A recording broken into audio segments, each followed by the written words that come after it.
Bisa dilihat robek. Nah, ini misalnya spot ini adalah kulit kita, maka apa yang terjadi yaitu robekan yang cukup dalam yang akan merobek kulit beserta daging kita. Nah, terus bagaimana caranya agar tidak robek ketika tergigit ular raksasa? Kita cari genangan air. Genangan air, terus kita masukkan bersama dengan kepalanya ular, blebeke. Nah, sampai kurang lebih 1-2 menit, ular akan langsung melepaskan gigitannya. Karena ular bukan amfibi ya, bernapas memakai paru-paru, dan ular punya hidung, tidak bernapas lewat kulit. Sehingga ketika dimasukkan ke dalam air cukup lama, 1 menitan lebih, maka si ular pasti butuh udara untuk bernapas, lalu dia akan melepaskan gigitannya. Atau kalau tidak bisa menggunakan hand sanitizer. Ketika tergigit nggak mau lepas, jangan dipaksa dilepas. Kalau dipaksa, maka yang terjadi seperti ini. Robekan cukup dalam yang akan mengiris kulit dan daging kita. Nah, bagaimana caranya? Tadi menggunakan hand sanitizer, cukup semprotkan saja pada mulut ular, maka secara otomatis reaksi dari hand sanitizer yang masuk ke dalam mulut ular akan membuka mulutnya ular secara otomatis. Karena kan panas, terus ular akan membuka mulutnya. Begitu. Kemudian selanjutnya,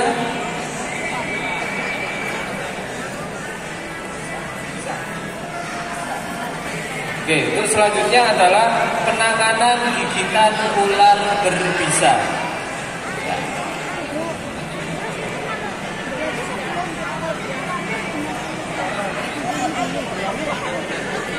Untuk penanganan gigitan ular berbisa, kita selalu menanyakan dulu ular apa yang menggigit korbannya.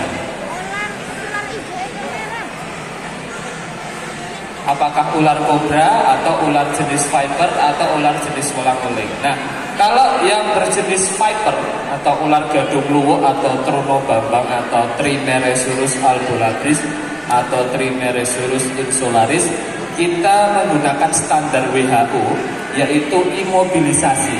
Imobilisasi yaitu memperlakukan luka seakan-akan luka patah tulang. Kenapa? Karena bisa ular itu masuk ke dalam tubuh tidak langsung masuk ke pembuluh darah, tetapi masuknya di kelenjar getah bening. Sehingga kita perlu mempersempit gerakan pada otot-otot kita. Caranya pakai apa? Memakai plat bide seperti ini. Jadi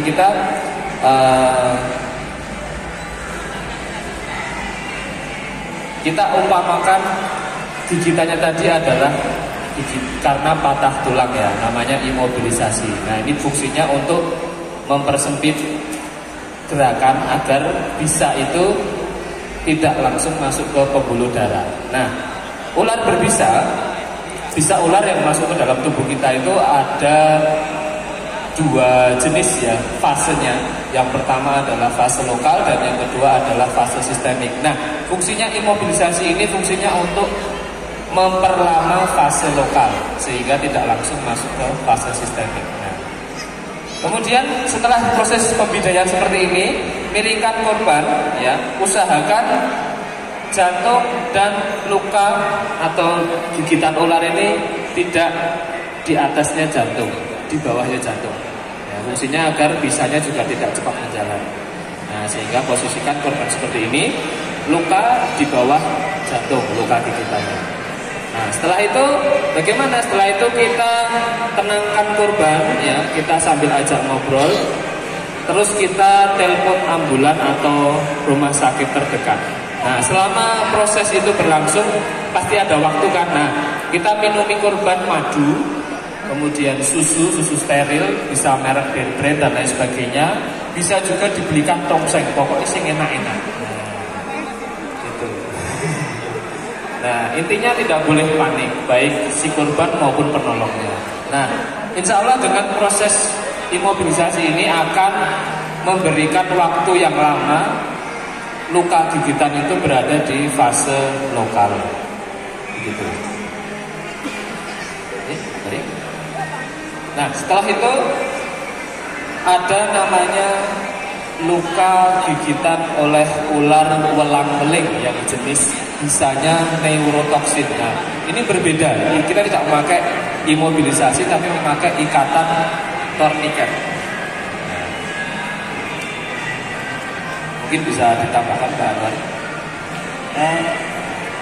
Ya, khusus untuk gigitan ular dan weling itu karena bisanya berbeda sendiri. Kita menggunakan kain kain fleksibel ini, elastis berat. Ini dengan tekanan yang cukup, jadi ikatannya tidak mati. Nah, beda dengan yang lain. Kalau mungkin bisa dikatakan bisa ular yang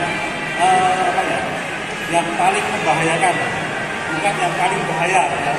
Yang paling membahayakan, beda dengan yang membahayakan sama yang bahaya. Kalau bahaya itu banyak, yang paling membahayakan karena saya bilang membahayakan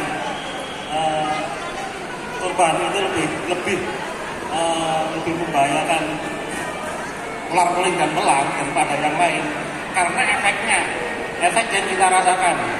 Jadi gigitannya itu lukanya kecil, 2 titik, 2 lubang itu kecil, mungkin bisa pudar, bisa hilang, dan korban tidak merasakan sakit. Itu yang bikin bisa dikonotasi membahayakan. Jadi korban tidak merasakan sakit, tahu-tahu mual, pusing, ngantuk, kalau ngantuk tidur, selesai. Ini makanya kita bilang paling membahayakan karena